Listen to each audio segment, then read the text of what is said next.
Tennessee Macabre is sponsored by Drogo Coffee and Tea. You can find them at drogocoffee.com. Tennessee Macabre is also sponsored by Twisted Hippie Goods, and you can find them on their Etsy channel. Grim, what the hell are we doing here? We show movies on the last weekend of the month. If you actually paid us, that'd probably be in our contracts.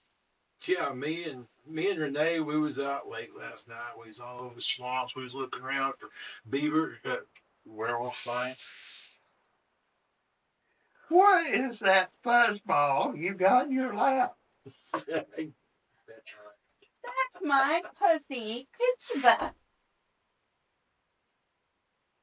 That's too crazy, even for me. Are you aware that your pussy is stuffed? I never. ain't nobody gonna believe that. Which reminds me, our YouTube channel and our social media have been growing quite a bit. And we just want to thank you all for subscribing and liking and for becoming Patreons. And for those of you who have not clicked that button, please do subscribe to our YouTube, to our coffee. What's that? Patreon. Patreon, yeah. You know, Don't Lou, forget our Patreon. if they subscribe to our Patreon, they get a quarterly subscription to R.E. Zine, Appalachian Book of the Dead, a collection of shorts and articles written about horror, sci-fi, fantasy. We write about all kinds of things. Well, that still doesn't answer my question. Well, it's our favorite time of year here at Tennessee Macabre. All the little ghouls and goblins are getting ready to go trick-or-treating. Folks are out buying pumpkins. Teenagers are out stocking up on eggs, toilet paper, and liquor. Well, that's all very poetic, but that still doesn't answer my question. Well, I thought we'd have a little pre-Halloween Halloween movie. That sounds all well and good, but we gotta make sure it's something that Renee's gonna like. Oh, I promise you, Renee, he gonna love this here movie. We'll see. For Pete's sake, Grim, did you summon us here just for some wrestling movie or some cheap be-real tripe? Is it a vampire movie? The master grows impatient. Not this time. This is genuine B-movie gold. It's the abominable Dr. Phibes with Vincent Price. Is he like Dr. Pimple Popper or something? Renee, he loves him some Vincent Price. Boy, it's good. This is nothing like Dr. Pimple Popper. This is about undying love. Well, actually, some of it did die, but that's beside the point. Anyhow, Vincent Price plays the abominable Dr. Phibes, an evil genius. That sounds like a Vincent Price character. Look at Wile E. Coyote. I like me some Wile E. Coyote. Well, whatever. He blames the surgical team that couldn't save his wife. And so he opens a whole can of whoop-ass on them old boys like only an evil genius can. It's like that one where Bugs Bunny took the place of the Roadrunner. I love that one, Louie. Yeah. I'm more of an Elmer Fudd fan myself. I give up. You guys just gonna have to trust me. You're gonna love this movie. TJ, roll that groovy Phibes footage.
Good morning.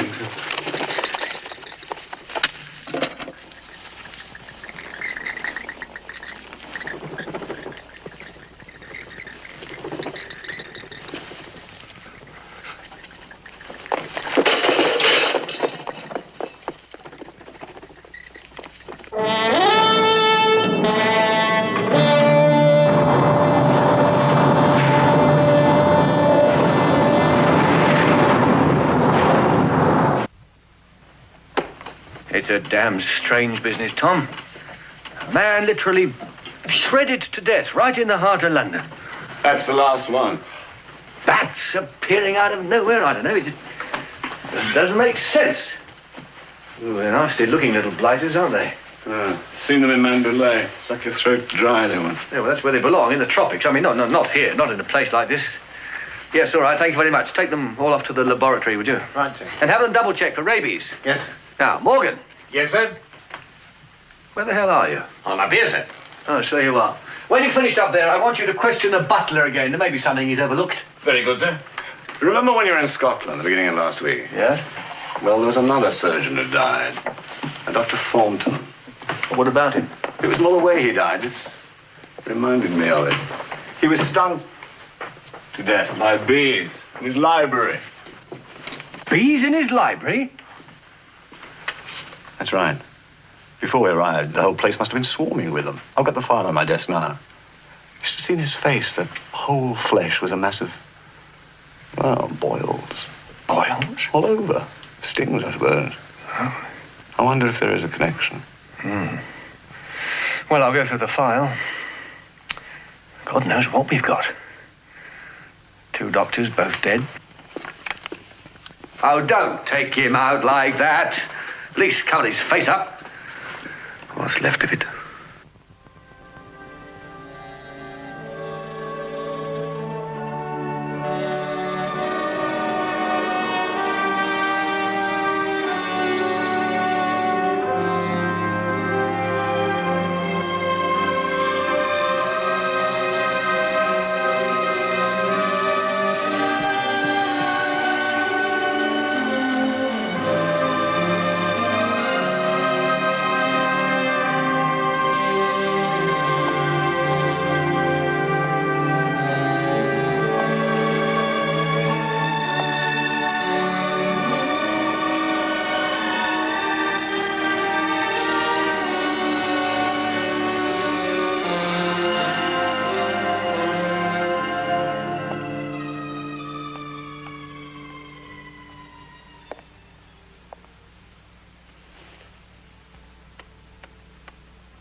Good God. Nobody told me this was a masked affair. For me? How very elegant. But, my dear fellow, it's beautiful.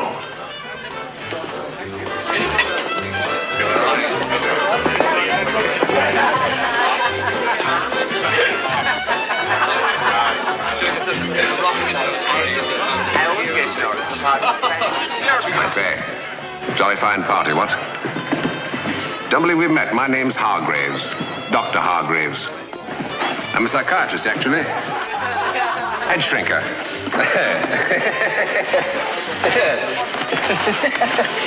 I say, would you oblige some fancy catch?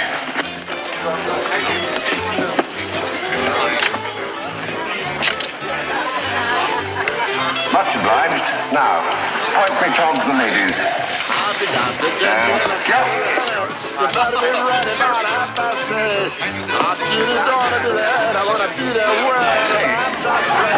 That's you, Frida.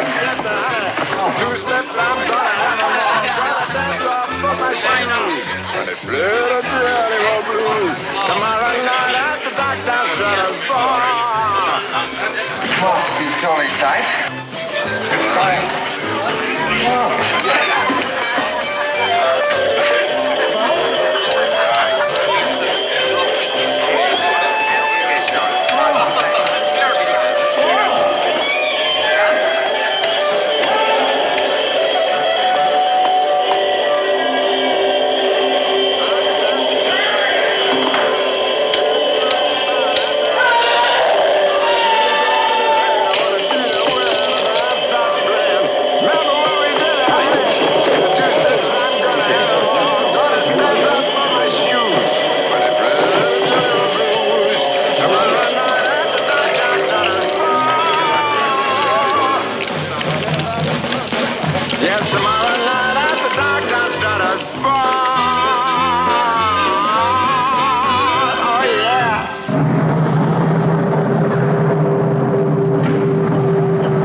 Absolutely not. We're short-staffed as it is, and you want me to give you more men to go charging off on one of your half-baked theories? It's ridiculous. Anyway, medical men die every day. I'm aware of that, sir. Good. They're composed of the same flesh and blood as you and I. I'm aware of that too, sir. I happen to have seen rather a lot of their flesh and blood in the past few days. And another thing. Suppose the press get hold of this. Don't you talk to me about the press, Trout. You keep any ideas you've got to yourself on that one. Mention this to the press, and you know as well as I do. Given half a chance, they'd whip up a panic story overnight. The whole damn place would be in an uproar. It was not my intention. And it's certainly not mine. I want no statements. Can you imagine what they'd make of bats, bees, and what? Frogs. Exactly. Why don't you go and reread Aesop's fables? And perhaps next time you come to me with a rather more pertinent theory. That's all, Trout. Look, 3 men have died, sir. All in the medical profession. Does that not suggest... No, it damn well doesn't. There are some very strange people practicing medicine these days.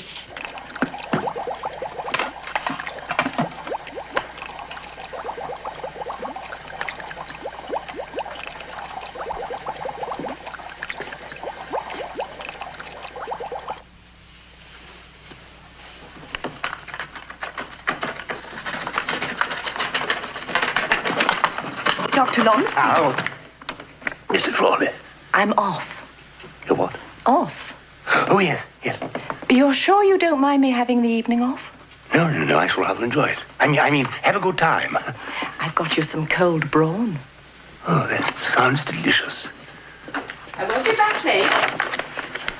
I'll be back before midnight. You don't have to hurry. You won't turn into a pumpkin. You don't know that?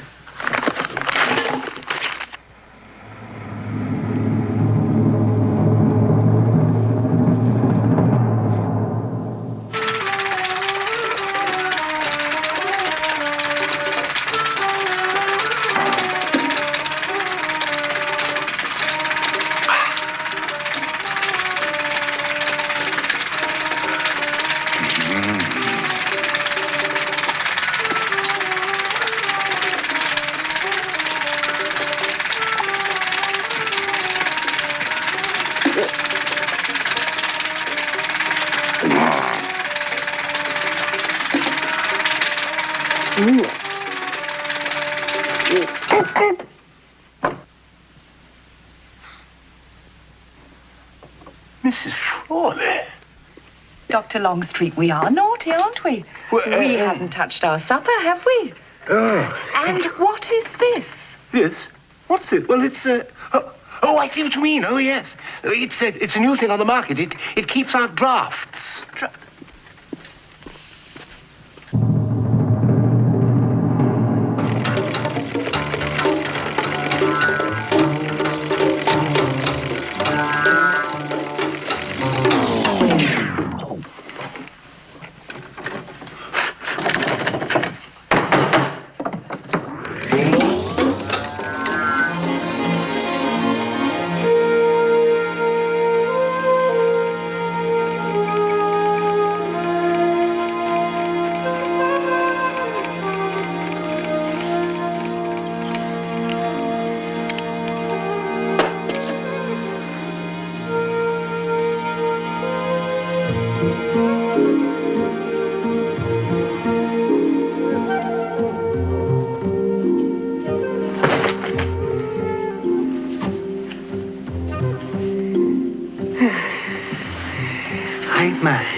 I'm Dr. Longstreet, you know.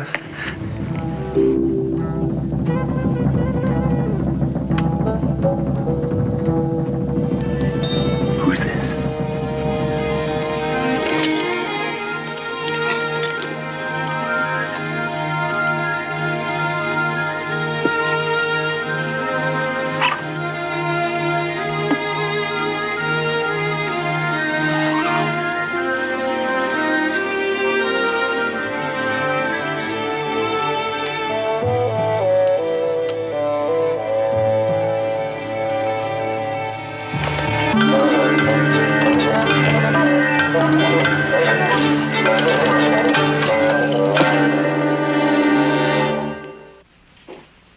How did it go, eh? It didn't. It came to a great grinding halt, if you want to know. All he's worried about is the press. Well, they've been on, of course. And? I've killed it, don't worry, we're playing it all down. I'm sitting on the lab reports. I don't care what the old man says, Tom. There is a pattern here, the most definite pattern. Is there anything in there? Well, I've been to the whole lot, correspondence, family, all that sort of thing. Yeah, well, what does it tell us? Well, they have one thing in common. If you say they all died mysteriously, I'll bloody kill you. Vesalius. What? Dr. Vesalius. It's a funny name. Who the hell's he? Well, they all worked for him at some time. And judging by the correspondence here, were fairly close associates. Good, good, yes. What else? Nothing. Nothing. I see. You mean to say that after 24 hours diligent research, that is all you have been able to discover? Well, do we have an address for this man? An address? Oh, damn it all, Tom. Where does he live? This way. He's through here, sir. Oh, I see. Thank you very much. Father. Father, there's someone to see you. Inspector Trout. From Scotland Yard. Detective Inspector.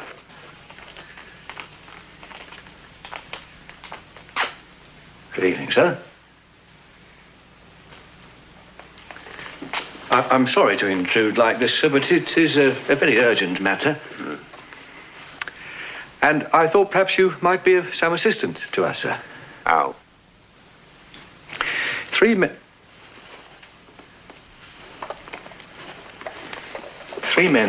in your profession have all died in the past week in most unusual circumstances. Inspector, men in my profession die every day.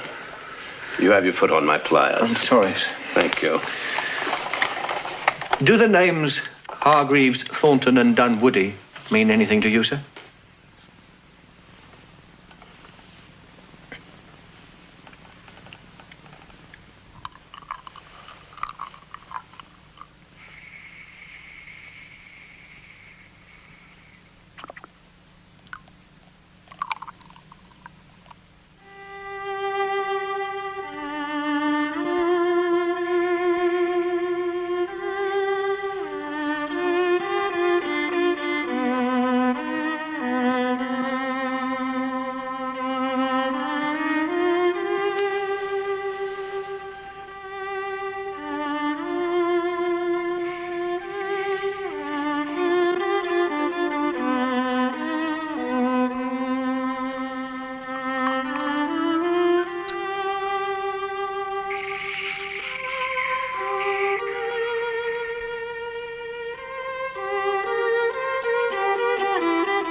Hard to believe. I'm sure of that, sir, but can you think of anything? Anything at all that would relate to the killing of these three men? Nothing. Nothing. Last week I was talking to Thornton. Hello. Yes, Hugh. It's for you.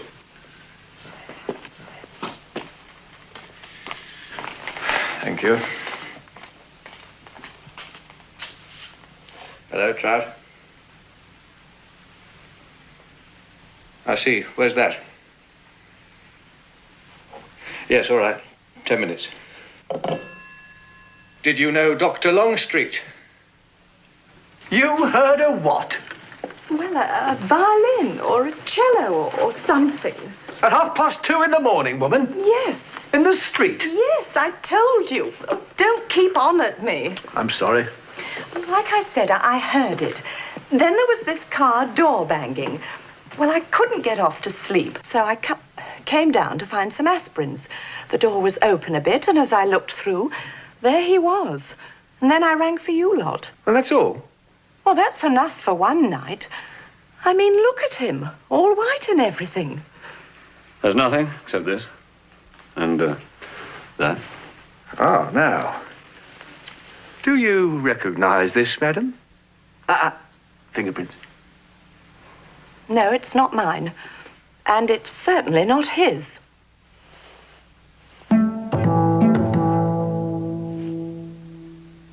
Well, thank you, madam. That's all for the moment. You may go. We'll come back in the morning and take a full statement from you. Thank you, Mrs. Frawley. Thank you, Mrs. Frawley. Oh, he was a nice man. Good to me, he was in his own sort of way. Yeah. You were his housekeeper?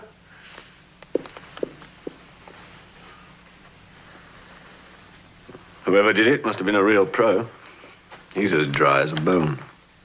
That is his bone. Poor devil, I bet he was still conscious when it happened. Do you think it can be the same? Oh, I don't think any more, Tom.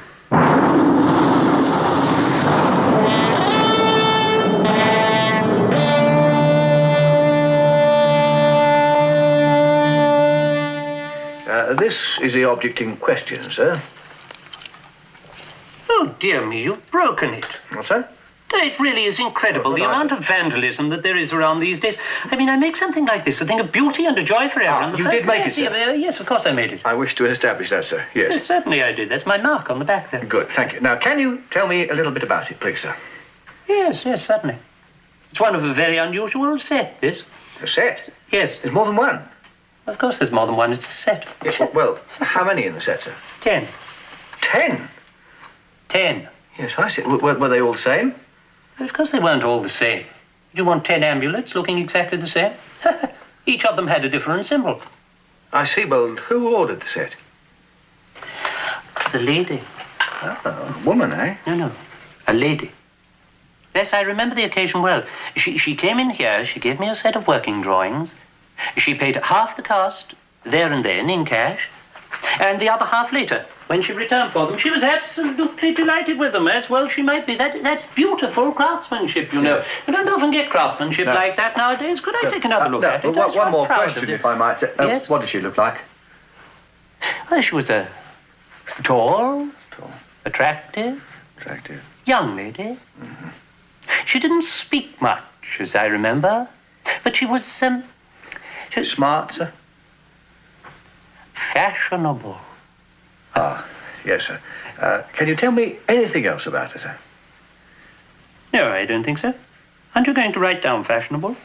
I think I can remember that, sir. Oh, good. No, as a matter of fact, she didn't stay very long. And then, of course, there was the money to be counted. Yes. Well, thank you very much indeed, sir. You've been a great help. Yes. I'm sorry to take up so much of your valuable time. Reasonably valuable, yes, it certainly is. Good day, sir. Good day, Inspector Pike. Trout, sir? Oh, yes, of course. Oh, by the way, Sir? That sign, that mark on the amulet, I don't know whether this is of any assistance, but it is, I believe, Hebrew.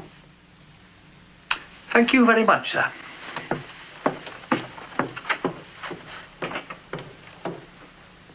Hebrew. This is it, sir. It's a Hebrew symbol for blood. Oh, I see. Part of the Ketach. The what, sir? The Ketach. The 10 curses visited upon the pharaohs before Exodus. Here, I show you. Thank you, sir. They were all ancient maledictions, solemn curses, anathemas, wished upon the pharaohs for keeping the Israelites in bondage. Here it is. But all this would just be myth, of course, sir. Oh, I think not. No? No. There is little doubt that the plagues did occur, though so distant now as to seem a myth. I see. Well, what form would the curses take, sir? Oh, such as the curse of boils, of bats. Frogs? Frogs, yes. And the curse of blood. I see, sir. Yes, I see. These 10 curses, would they follow any particular order? Oh, that is a point that Talmudic scholars have debated for generations. But there is no doubt that the classical tradition is the curse of boils, bats, frogs, the curse of blood, the curse of rats, hail, the beasts, the locust, of course, the death of the firstborn, and then, finally, of darkness. Darkness, Rabbi? Yes. The final curse upon the land, to end forever the sleep of man.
Life of fires drawn and of memories met, I shall hold our two hearts again in single time.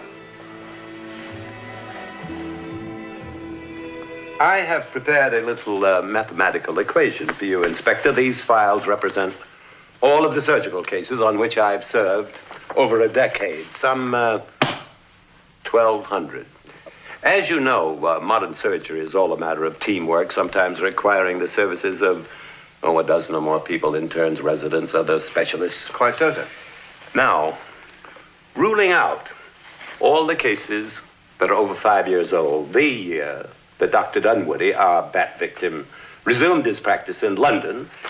That leaves us 37 cases on which I worked with any two of the 4 now dead men. A scant dozen with 3, but only 1. Just 1 case where I worked with all of them. Victoria Regina Phibes. I think they called it Phibes. Victoria Regina Phibes, born November the 27th, 1893. Married, no children. Diagnosis, immediate radical resection. Well, what happened? We were too late. 9 killed you. 9 shall die and be returned your loss. 9 times 9. 9 killed you. 9 shall die. 9 eternities in doom. Very attractive. Quite beautiful. A strange presence, even in death. And the husband? Dr. Anton Phibes. He was in Switzerland. We cabled him. But as he raced back, his car went off the cliff and he was burned to death. You quite sure of that, sir? I know it must be a tempting theory for you, Inspector, but they were interred at the same time in the family vault just outside of London. Were they fond of each other? Well, it seems so. Completely devoted. Of course, you realize, don't you, what your equation proves? Someone, some madman, has condemned the whole surgical team for her death. I mean, everybody in this list here, including yourself. Obviously, you're going to put the remaining people involved under police protection. Mm-hmm.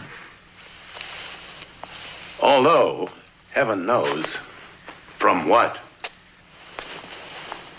From the Gatark, sir, if you know what that is. Isn't that the curse of the pharaohs? That's right, sir, quite right. Someone is using these ancient biblical curses to kill everyone associated with the Phibes operation. But, I mean, the husband's dead. There's no children. It all happened ages ago. So who the hell are we looking for?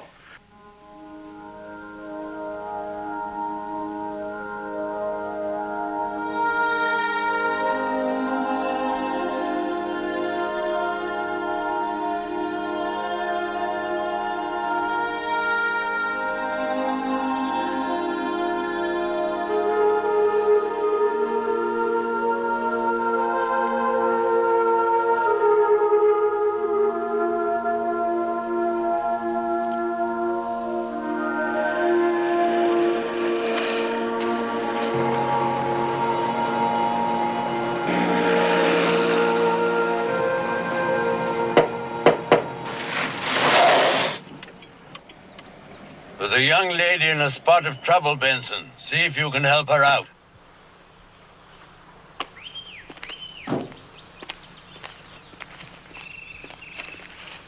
Hello? What have we got here? Ah, needing some help, miss?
Hail, rats, beast, locust. Take your pick.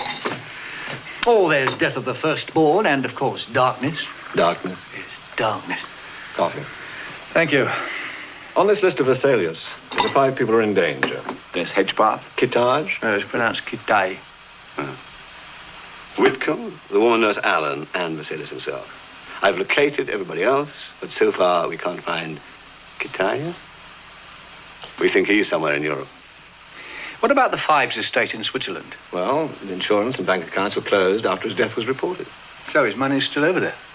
No, 2 years ago, the bulk of the money was transferred here to England. To whose account? I don't know. But later it was withdrawn by a woman in cash.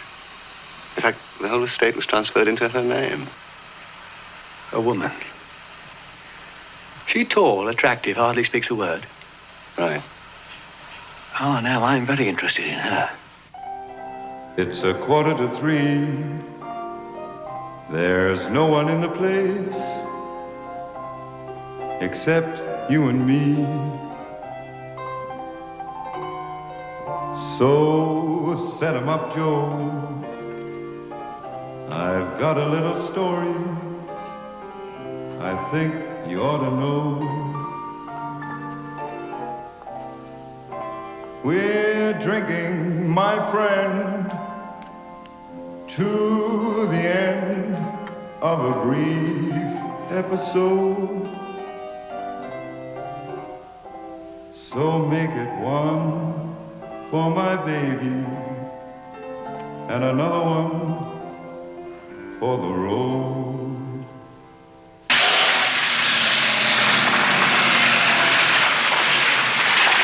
It's over here, Inspector. We found him sitting off to the side of the road, sir. He's quite out of it, I'm afraid. It's shock. You won't get much out of him, poor devil. Well, what happened to him? I see. Is that the car?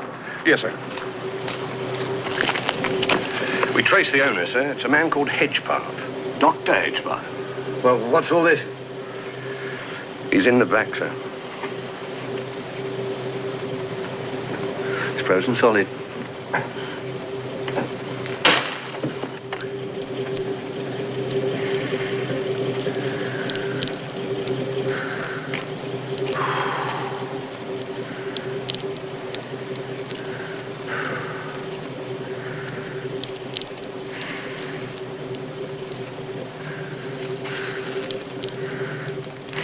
A curse of hail in the bloody middle of nowhere.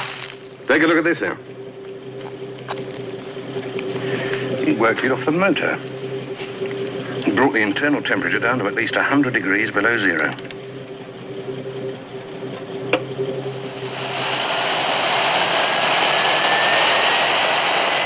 Mercifully, he didn't feel much, sir. Like hell he didn't.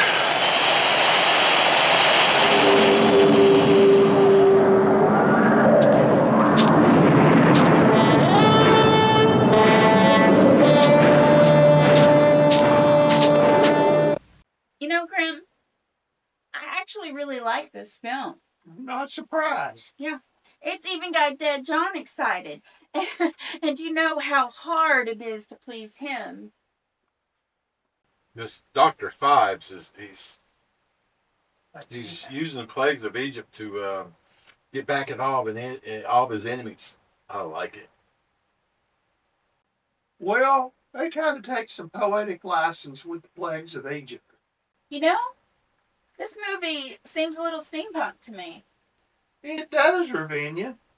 You know, the music is from the 1920s. The sets are Art Deco, which I love. Me too.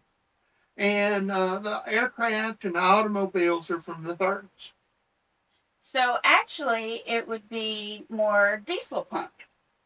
I don't know what kind of punk it is. I love it. Well, it's a great movie, Louis. But, you know, steampunk was coined in 1971, which is the year this was released. Diesel punk, of course, wasn't invented as a term until 2001. Yes, I mean, that's true. But, you know, both aesthetics had been around for decades before they had the actual term coined. Absolutely, Ravinia. This movie has a lot of star power, too. Besides just Vincent Price, it has Terry Jones, Hugh Griffith, and Joseph Cotton. It also had the voluptuous Volnavia. And Carolyn Monroe played Victoria Regina Phibes. Monroe was better known for Dracula 80, 1972, and Captain Kronos, Vampire Hunter. Well, if anybody knows vampires, it'd be you. This film was shot on Elstree's 20s set. The cemetery scenes were shot at London's famous Highgate Cemetery, better known for vampirism in the late 1920s. The infamous Highgate Cemetery.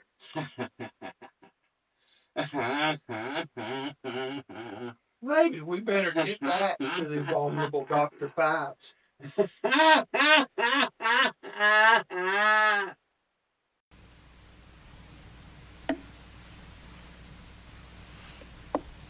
Check. Check. Huh?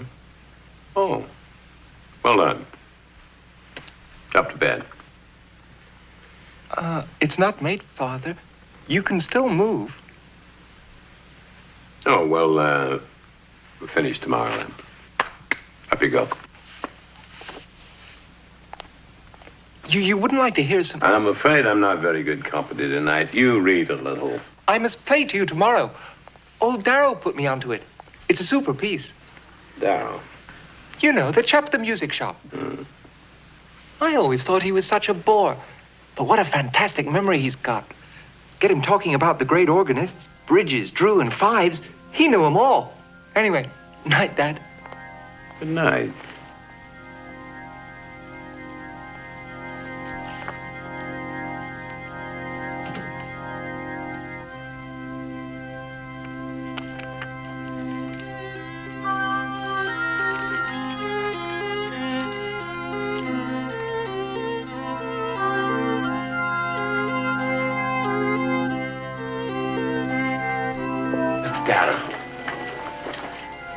Mr. Darrow, did you know this man?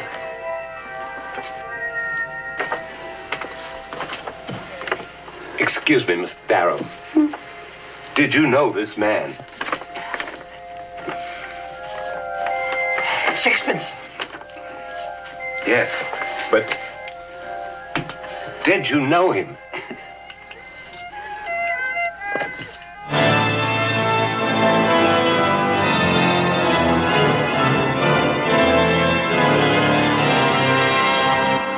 God knows what the old chap meant. He couldn't tell you anything else. He kept insisting in his strange way that Phibes has been his patron for years. And still is. He didn't tell you what he looks like. Oh, he's blind as a... Well, he can hardly see at all. Well, he might not be able to see, but there's something I very much want to have a look at. May I use your phone? Oh, wait. what you expect to find here. I don't know exactly, sir, but we've drawn a blank everywhere else. Fools. Fools. They'll have the worms soon enough. What happened to the money, the Phibes estate? Oh, that's an immensely complicated matter, sir. It seems he had money invested all over Europe. We're still investigating that, sir. Where did he get all those degrees? Oh, no, I can tell you, sir. He took a degree in music in Germany at Heidelberg, and another one in Paris at the... Sorbonne? Yes. Now, that was a Ph.D. in theology. Theology? That rather neatly explains his knowledge of the Old Testament. The guitar, sir.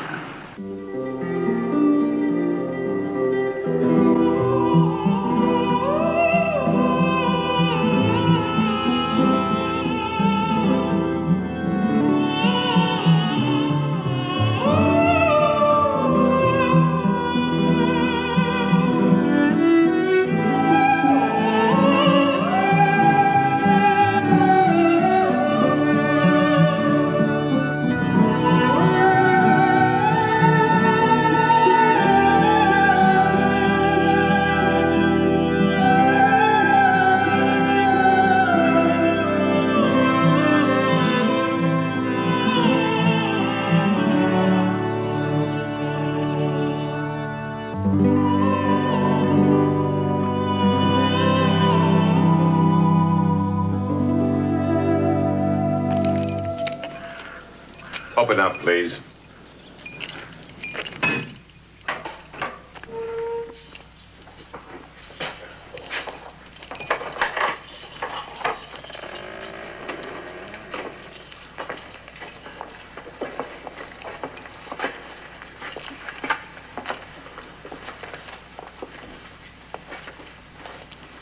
Does anyone ever visit this place? Well, someone has. Are you sure that...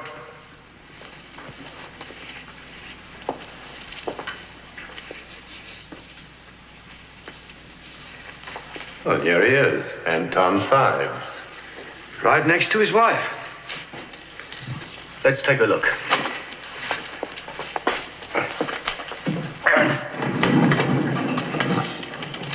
Notice that smell. Roses?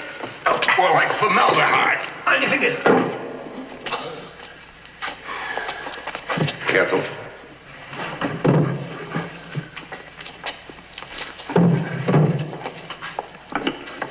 There. Ashes. Anton Phibes. Now are you satisfied? Well, I'm not sure that I am, really, sir. Now, just think a minute. All this proves is that somebody was incinerated in that car crash. Well, the Swiss police have told us that already. Exactly. But suppose, for the sake of argument, that that somebody was not Phibes at all, but his chauffeur. And Phibes is back in London? Just like the old man told you. She was not incinerated. Let's have a look at her.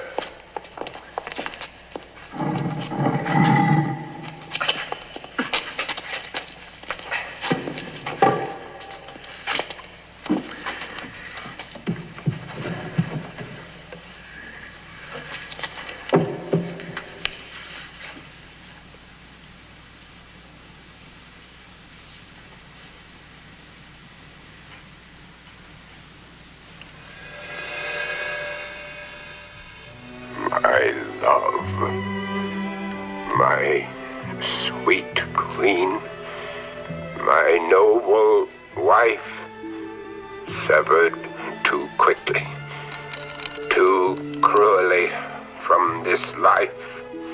I remain and suffer to bring delivery of your pain, of fires drawn and of memories met. Soon we shall hold our two precious hearts in single time.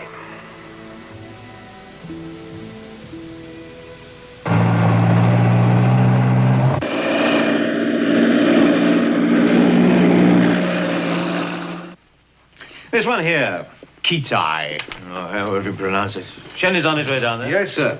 Crow, I've been looking for you. Now, this is most unsettling. Thank God the newspapers have been slow in picking up these stories so far. Well, we've managed to withhold most Now, I of don't propose to go into the seriousness of this, Crow, but if the press do get hold of this... We'd have a disaster on our hands. What the hell do you think we got at the moment?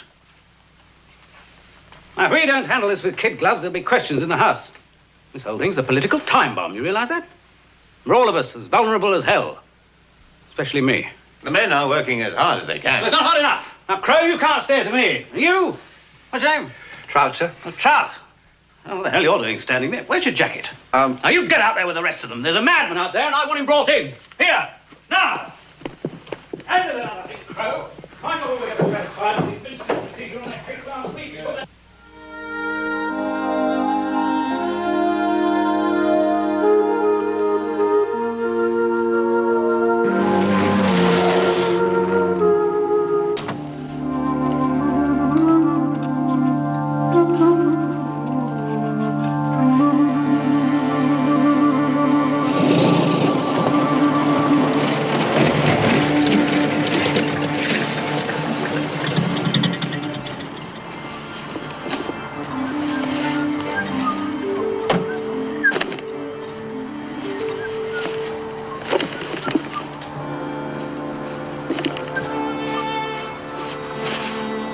All right, Harry. Okay.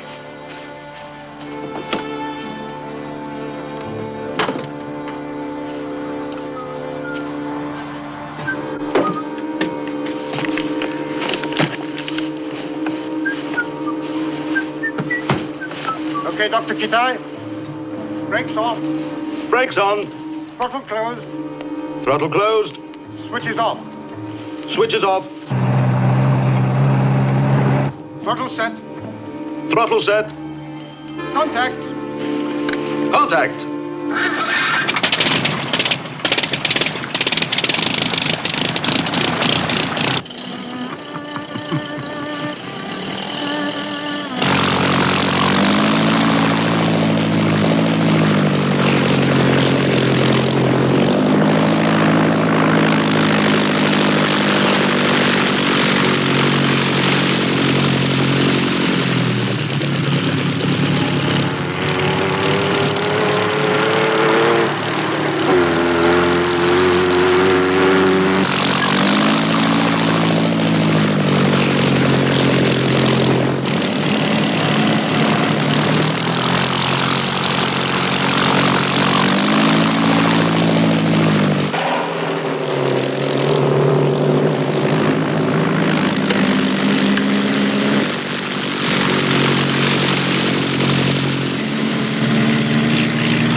you should have driven faster. Faster? As it was, I got there a couple of minutes before the locals. Yeah, but 2 minutes after the crash. I was going over 90 miles an hour through the outskirts of the town. I thought the damn thing was going to explode a couple of times. Whose car is it, by the way? Well, God knows. We got the call about Kitai. I came down into the yard and got the fastest car I could see. But I mean, it is one of ours. Well, it must be. There's a police book in the front. It's going to need a damn good service now, though. A couple of the oil seals have gone. Hey, you! What's your name? Pike? Trout, sir. Where's my car been moved? Is it your car, sir? Well, of course it's my car. It's a very sophisticated piece of machinery. It's not to be moved at all, not even pushed. Do you understand? Perfectly, sir. The engine's not running yet. Have we located this fella Keetage yet? Pronounced Kitai, sir. Well, that's a bit of a long story, so I wanted to talk to you about him. You see, the fact is that... I'll expect your report in the morning. I can't wait now. Oh, I say! Any more news on this fellow Phibes? Phibes, sir? Are you in the habit of contradicting your superiors, Bream? Well, we are on to him, sir. But where are you concentrating the search? I mean, where was he last seen? Highgate, sir. Highgate? Good. Whereabouts? Well, the cemetery, sir. The cemetery? Yes, sir, that's where he's buried. Good. Well done, Perch.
Nurse. Nurse Allen? Yes. Yes, I've got men all around the hospital. The serious? I've got him covered, too. And that just leaves that fellow... Dr. Wickham? Dr. Wickham. Well, we're going to take him off to the country for a few days if you'll come with us. If you'll come with us? I appreciate your concern, Sergeant, but you must understand that I owe it to my patients to be back in London within the week. Of course, Doctor. I guarantee we'll have you back here within a few days. Let me take that, sir. Inspector Trout, sir? I must say I feel rather like a head of state.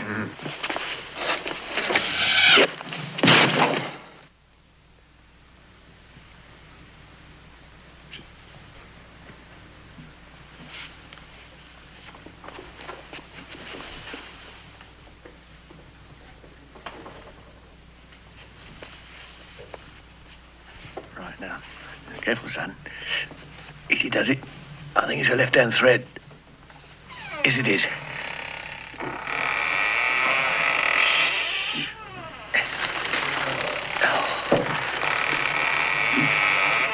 It's coming. Yeah, hold it. Gentlemen, can't we have a little quiet in this club?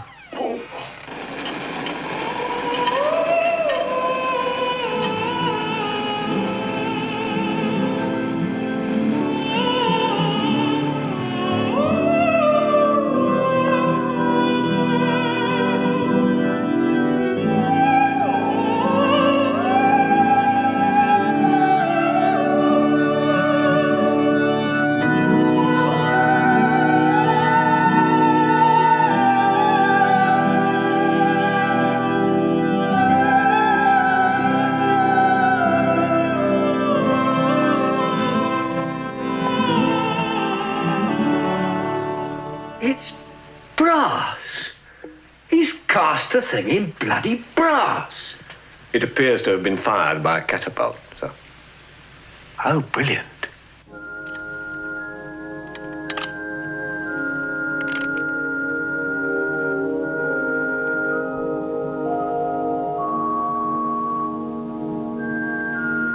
Where can we find two better hemispheres without sharp north, without declining west? My face in thine eye, thine in mine appears, and true plain hearts do in the faces rest. Within 24 hours, my work will be finished, and then, my precious jewel, I will join you in your setting. We shall be reunited forever in a secluded corner of the great Elysian field of the beautiful beyond. 70 men are active on this case, trying to find a man who, according to you, has been buried once. It's one of Trout's theories, sir. Well, I don't know about Trout's theories, but I had a belly full of Trout's practice. I'm talking about you. Sir. Now, it seems to me that with immaculate precision, you've been arriving on the scene just after the victim's death. And this time, due no doubt to some organizational oversight, you arrived there before the crime. But, as I've come to expect from you two, that made little difference. It was still committed. A brass unicorn has been catapulted across a London street and impaled an eminent surgeon. Words fail me, gentlemen. Yes, excuse me, sir. Where are you off to now, Trout? The lavatory, sir. Highly appropriate.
Evening, Constable. Sir? Everything quite normal? Nothing to report, sir. Good.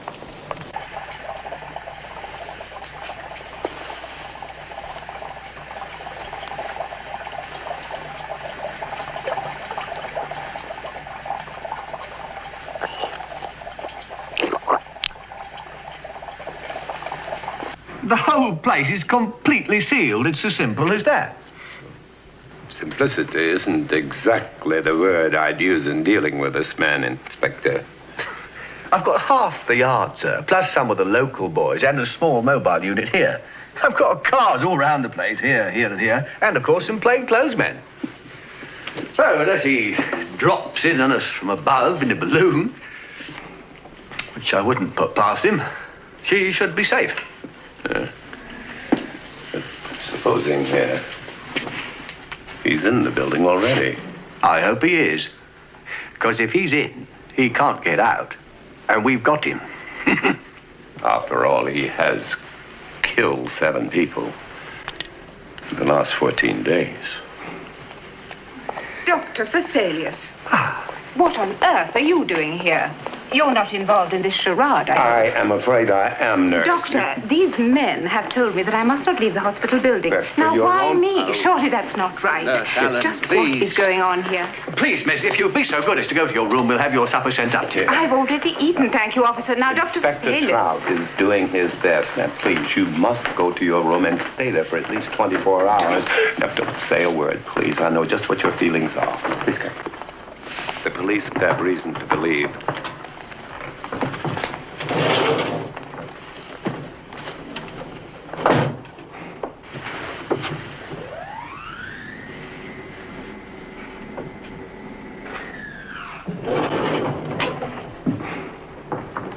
And just what do the police have reason to believe, Doctor? Do you remember assisting me in an operation 4 years ago? Yes. Well, in connection with that, the police have reason to believe that a man is going to try to kill you. Kill me? Yes, within a few hours. I'm sorry. I don't know how you expect me to sleep with all this going on, Doctor. I suggest you take a sleeping pill. Good night. Good night.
There is one aspect of this situation we have not yet explored. Oh, don't worry about it, sir. Sooner or later, he's going to get stopped by the oldest snag of all, human error. No, human error won't stop him. Why? What do you mean? He's had years to hide, to plot this damnable thing. He's compelling himself to follow exactly the classic death pattern of the guitar. It's a psychic force that holds a man together, this maniacal precision. If we could just throw it off, interrupt the cycle, then he might be stopped by his own inflexible standards.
3 curses left.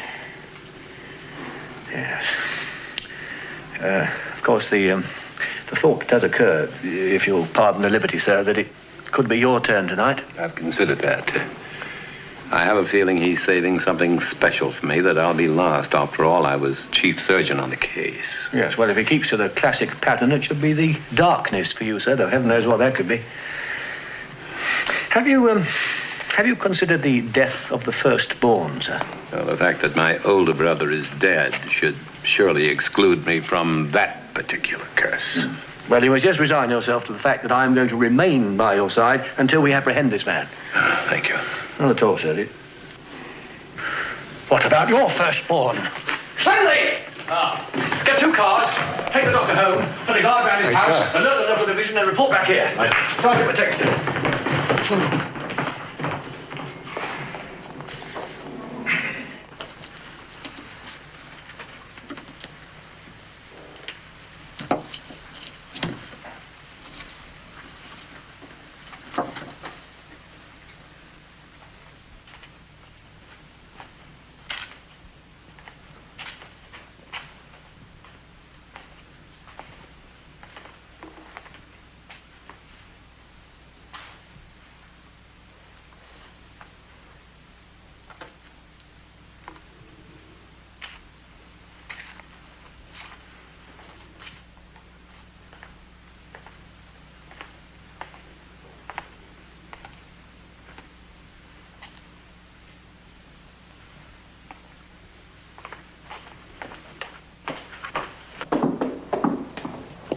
The back door was hanging off. The lock had been forced.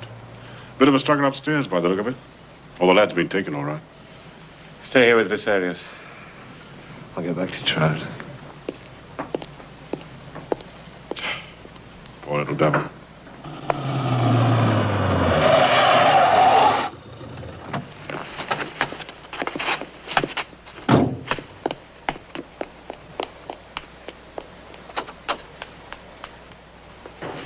The boy's gone. Oh, no. Any sign of Phibes? No, not at all. Well, we'll check on Nurse Allen and then we'll get over there. How's he taking it? Vesalius? You can imagine. Yeah.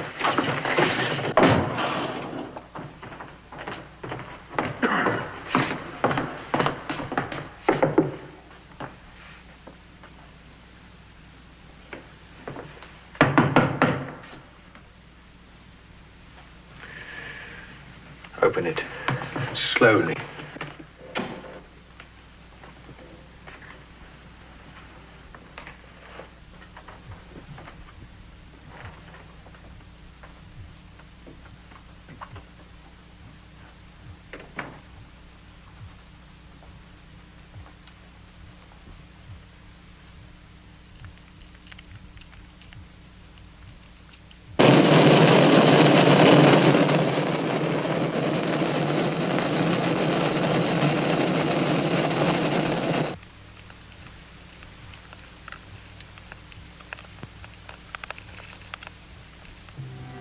Soon, Victoria. Soon, but one world to possess. There to love and sleep again. In our own eternal paradise.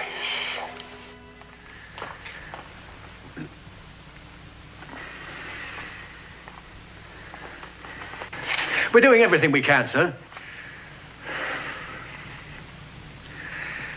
Perhaps a little brandy might help.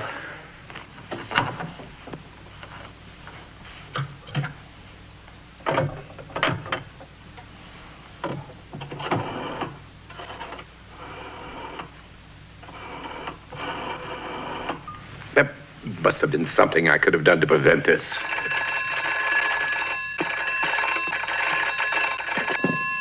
Hello. Who's there?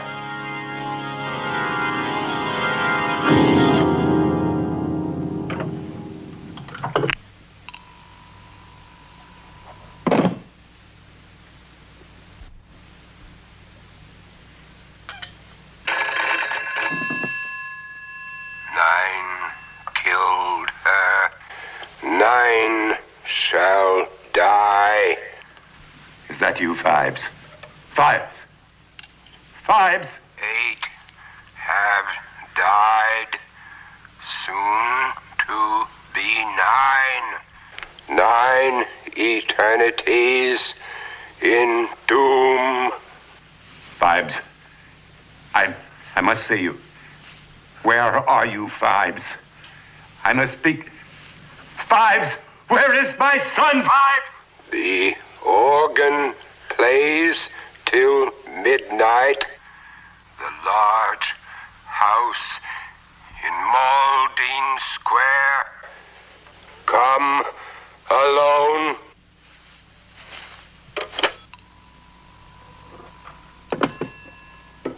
I'm going alone. Perhaps he'll trade my life for my son's. If you think you can reason with him, then you're as mad as he is. Oh, no, we're coming with you. We'll break the place open. Your men have made very little contribution to this ghastly affair. Their presence there could only accelerate the death of my son. I'm sorry, sir, but I cannot allow you to go there alone. My son's life is take every possible precaution, sir, but I cannot allow you to go there alone. I am prepared to use force if necessary. I'm very sorry, sir, but you are my responsibility. All right, Trout. I'll do whatever you say. At least it's time for me to make a telephone call, I hope. If you're quick, sir, yes. Your brandy.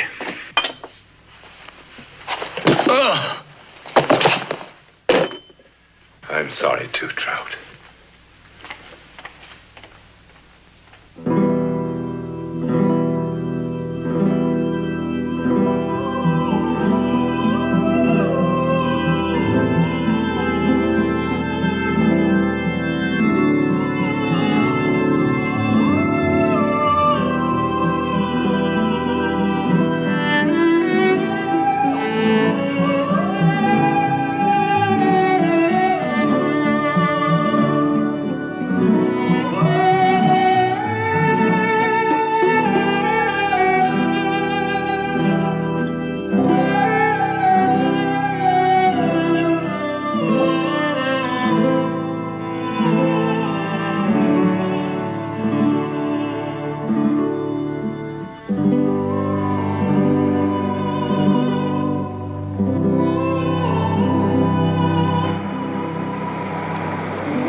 Good evening, Dr. Vesalius. I have come for my son. He will die at midnight. If you must take a life, take mine. I will have killed 9 times in my life, Dr. Vesalius. How many murders can be attributed to you? None. I did not kill your wife. No? I tried to save her. With a knife in your hand, Doctor, I have no faith in your profession. I was told after my crash that I would never speak again. The doctors were, of course, wrong.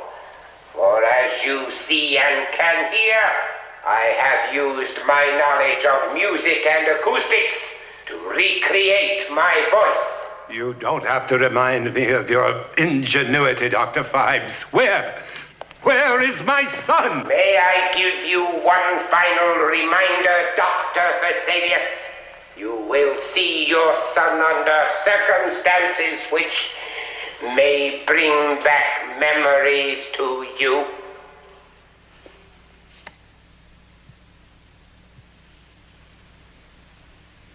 What is it you want?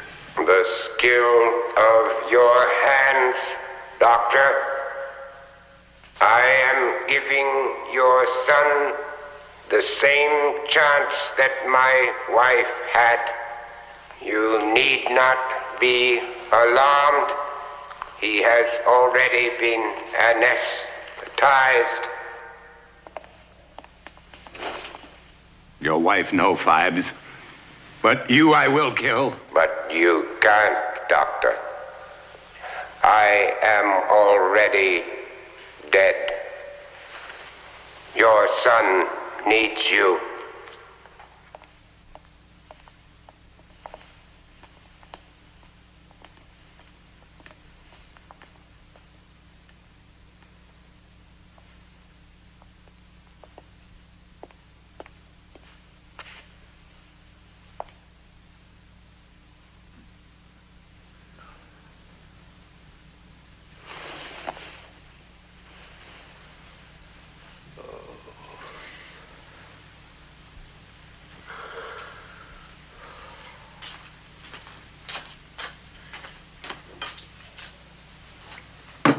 Sergeant!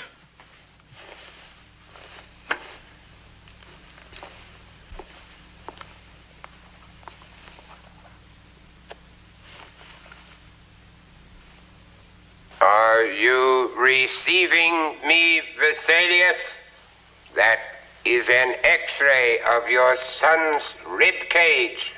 You will see from it that a tiny key has been lodged close to his heart. It will unlock the halter around your son's neck and will free the trolley.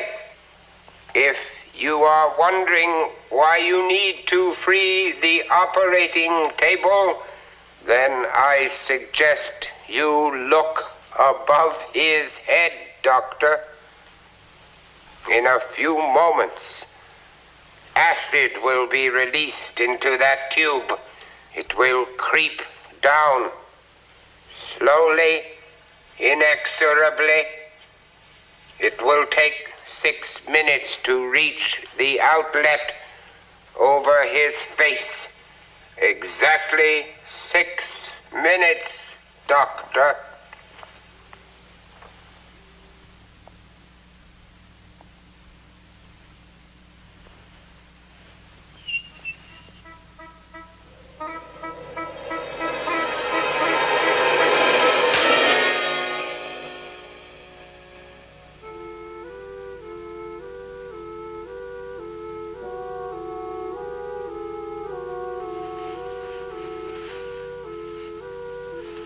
Please hurry.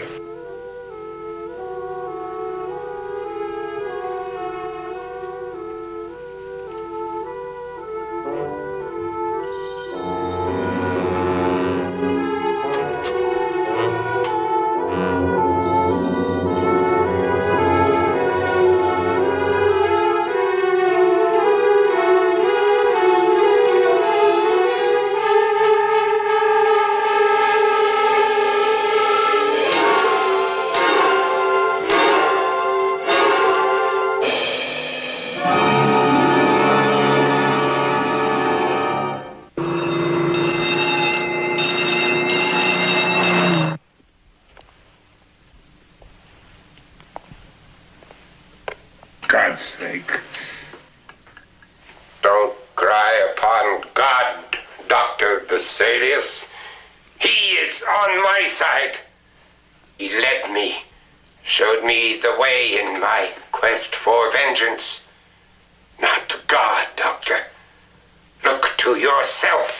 Those hands, those skilled hands of yours. You can be his only salvation. Look above your son, Doctor. Unavia, my work is nearly finished. Go now. Destroy all I have created. Work faster, Doctor. The acid is descending. My wife existed only 6 minutes on the operating table, and then she was dead. You murdered her. No. Murdered her. But he will have what she did not, a second chance.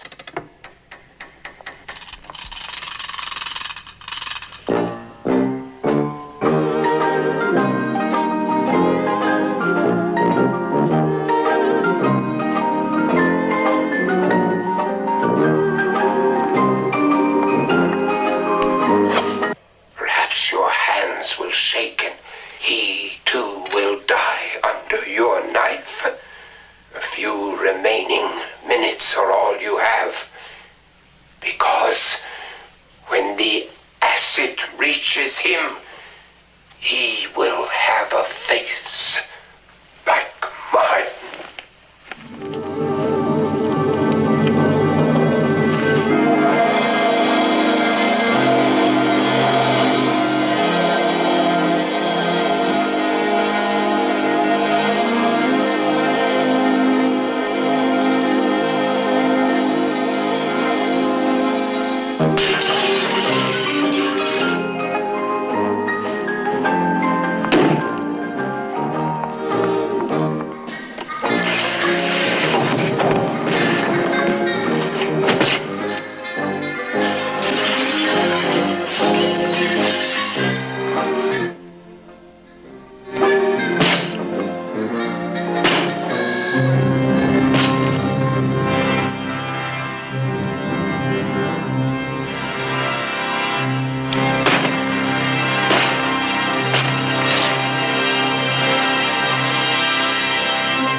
Follow me, men.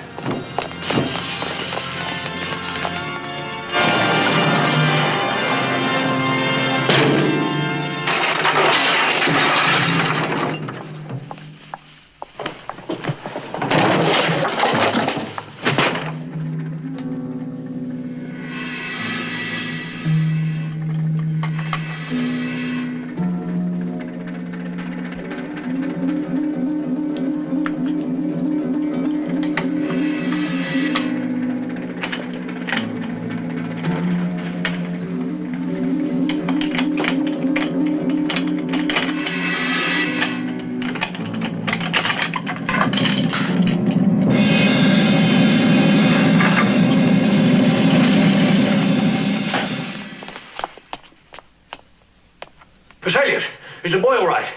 Yes.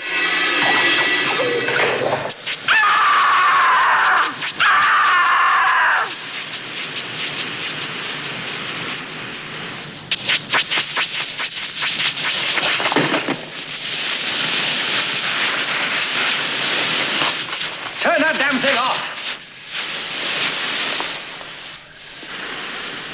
We'll need an ambulance for Lem. Well, what about... Oh.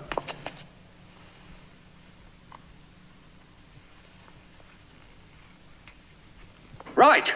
Two of you, get downstairs and bring that boy up here. The rest of you, keep searching the house. We have got to find Phibes. But where the hell is he?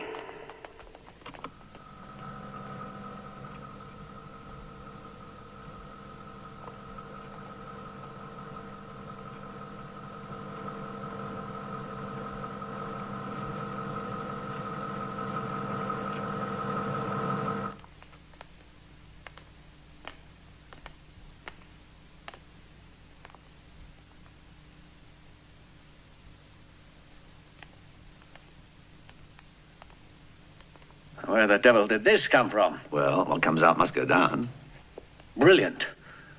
No, don't touch it, sir. Much better leave it to us. Never know, it could be a trap.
He's gone.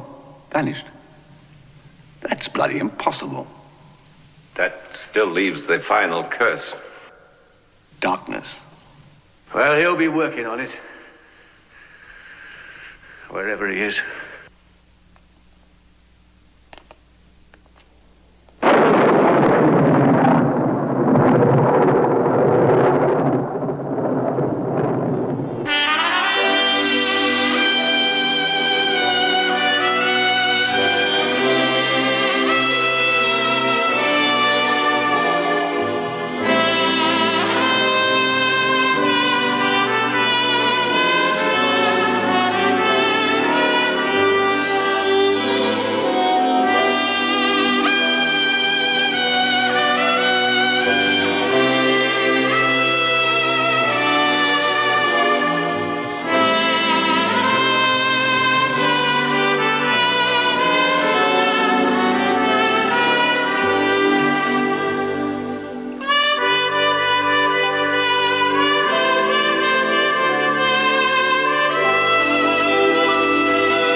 Well, we hope that everybody enjoyed tonight's movie.